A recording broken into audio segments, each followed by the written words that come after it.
Welcome to the Pursuit of Truth. I was just watching this BBC Two documentary. I'm going to play you a little bit of it in a minute. It's called The Cult Next Door.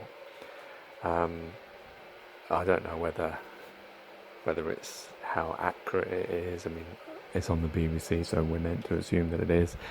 Some of the people that are in it, they don't. The way they act makes me question how true the story is, but let's just take it on the basis that it's on the BBC and it is actually accurate and true, and these people are laughing because they're traumatised or some other reason, which I know could be a possibility. But the thing that what was interesting to me about it is to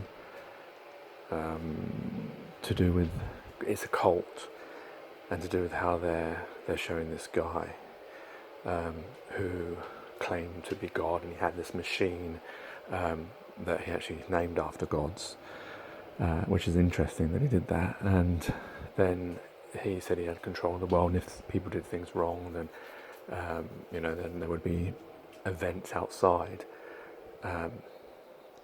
And obviously the BBC are putting this, they're using it as a microcosm of this man's mental disorder and his control over these women.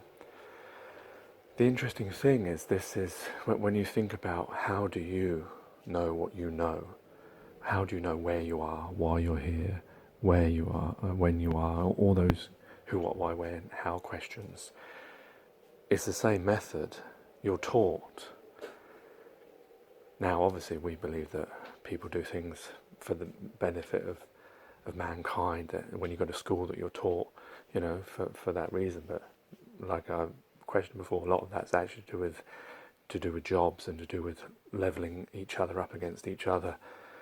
If it was about education, if it was about really teaching people things, then why do you need to test people at the end and make one person more superior than another based on their grades? I'm sure that's not how education started. I don't know, maybe back in the past it was actually about people giving information down from the elders down to the young, and there wasn't any need for an exam. It was just about passing on that information so you could survive, so you wouldn't have to relearn and redo things. But yeah, the interesting thing is that they're looking at this and saying, look how terrible this man is, when this is the same how world leaders work, how the government works, how schooling works, how humanity actually works, by passing information from one to the other, by using fear, by using this idea of retribution for your actions, stems from religion. And some people believe that religion is a control of mankind. That also the way that we're taught things. And so it's interesting that when you forget, when you actually look at it on a small scale, you can see this story and see, oh, this is terrible, and you can see how we manipulated these women.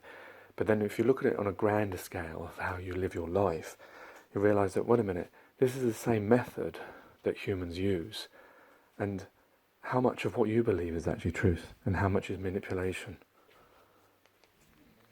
BBC's News at 6.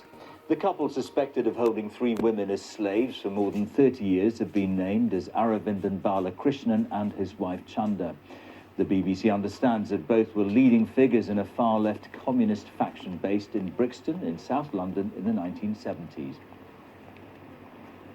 Up in Leeds, the women began to talk about life in what they termed the collective. They referred to Balakrishnan as Comrade Bala, or AB, and revealed that he had had control over every aspect of their lives. He had threatened and terrified them, claiming to have an invisible, all-powerful machine at his disposal, which he called Jackie. Tell me about Jackie. What does Jackie stand for? Jehovah, Allah, Christ, Krishna, and immortal Iswara. And what was Jackie?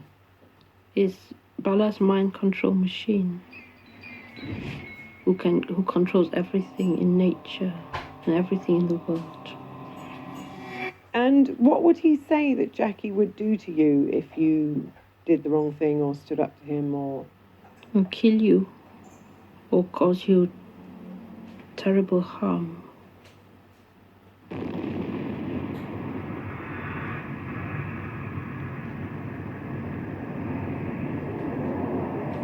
Showing Hiroshima.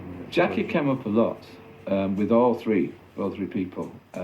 And even now, I would suggest that two of the three absolutely are definitely very scared of Jackie, that Jackie's going to take revenge at some point.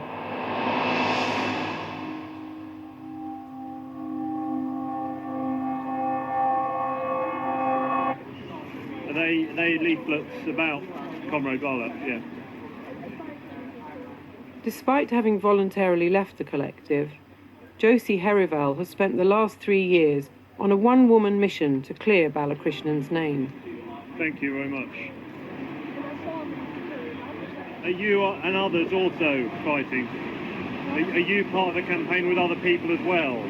Absolutely, we're showing solidarity with all the people who are suffering under the British state, you know. The US-led British state. It's a slave of America. Britain is a slave of America. And how is Comrade Bala? No, I'm not being interviewed, okay? I don't want to be interviewed. Okay. She declined to take part in this film, declaring the BBC a tool of the British fascist state. In the one interview she gave to Channel 4 News in 2015, she gave her view of Jackie. What I understand about it is it's a machine, you know, electronic machine which helps people to do good, you know. But he has talked about people dying as a result of that machine. Yes, Do you believe that? I do, yes. That he had the power to make somebody die? Yes.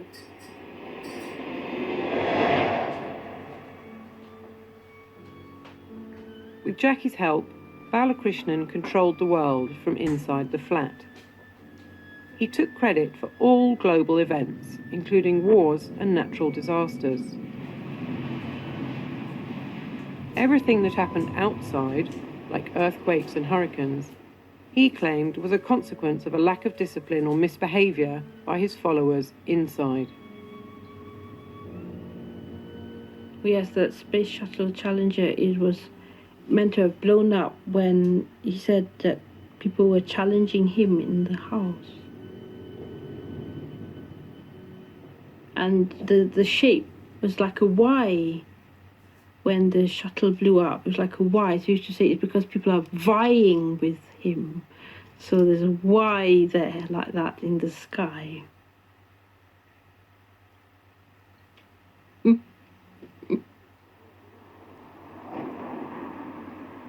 The collective lived at numerous addresses in South London over the 40 years of its existence.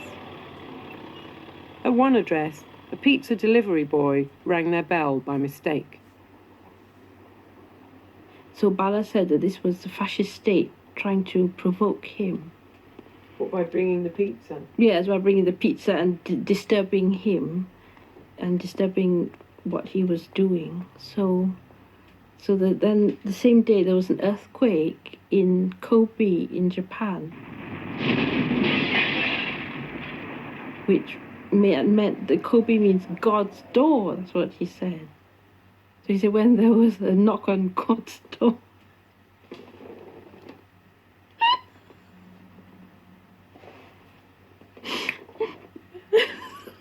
Sort of crazy, but yes. Go on, finish that thought. So when there was a knock on God's door, then there was this huge earthquake in Kobe to punish the fascist state for the fact that the pizza delivery man came to God's door.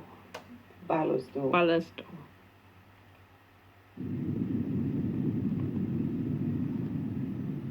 When I was asking her about some of the strange theories that Balakrishnan had, she laughed. Yes, she would have done. It's not because she thinks it's funny. It's because she's really embarrassed or really pressured. And it's a really important thing to know if you're asking the questions. Yeah. It is, isn't it, really? Because a lot of people will see the laugh and think, oh, she thinks it's funny, whereas really she's in distress at that point. using Jackie as his tool, what was his plan? To become the ruler of the world? Yes, or he said to become the overt ruler of the world. He said he was already the ruler of the world, but then it has to become overt. That's what he used to say. So he was the covert ruler of Yes. the world at this point, Yep. inside the flat, Yeah. and he was going to become the overt ruler. Yes. And how was that going to happen? What was going to happen that suddenly would mean that the whole world would obey him? He never exactly said. He was going to take over the universe after the world, and to see if she could eventually take over the world, I believe the country that we mentioned were Brazil. She was going to get Brazil as a starter to see if she could control that. Okay, so I know. So that she was being primed for ruler of Brazil. Yeah. Why Brazil? Anyway, yeah. So that's a bit I just wanted to play. It came up to my mind. That idea that I was talking about. The strange thing is when I'm watching this as an objective person, I must admit I don't. I mean, I know it was a new story. I remember seeing it on the news. But there's something about the way they're acting that makes me think they're not genuine. So why am I having that feeling? Is it because I'm too sceptical? Or is it that I'm seeing something? I don't know, it's just the lady that's laughing is meant to have had no schooling, and I think he kidnapped her from 11. But she used the word existence, and she spoke pretty well, and she seemed to be taking it very well that she's been captured for those many years. I mean, maybe because she's been mind controlled that she doesn't see it as traumatic, which most capture victims I would have thought wouldn't be laughing. And the way also the people that looked after her, the way their eyes are, the way they're speaking, the way they're laughing about it, doesn't seem to be taken very seriously. Even the way the BBC's made this programme, in between when they're talking about Bala, they put it was like a Hiroshima nuclear explosion, showing buildings being melted. I mean, it's got nothing really to do with using special effects to, it just doesn't seem to be taken very seriously, considering the serious nature of what they're claiming. But the interesting thing that I want to get across is this idea that they're looking at this and saying like how bad this is, that this man manipulated these women. But don't you realise that in a way, whether it's genuine or not, or for good reasons or not, do you not see that the same thing is being done to all of us? The same method is being used through media, through schooling. I'm not trying to, be some conspiratorial or some crazy person saying that. But I mean, if you look at it, if you look at religion and what Bala was doing, he was using religious aspects that people in the past used to use. But yet millions of people still follow those religions. And even that same aspect of it just shows how malleable humans are. These were three people that were, one of them is still fighting for him. But that's the same as you'll get with flat earthers and globers. You'll get globers, despite how much evidence you can show them, I suppose you could use it for both ways, they will defend their cause. Yeah, I suppose that's what I'm really showing, is the malleability of humanity, and how, if whoever teaches you when you grow up can control you. As I suppose we all have been, haven't we? Because we came with nothing, and our brains have been filled with information from our parents, from our teachers, from our governments, and then we're a collective of all that information, and we see through our eyes via that information or the interpretation. Take care, take it easy, God bless and peace.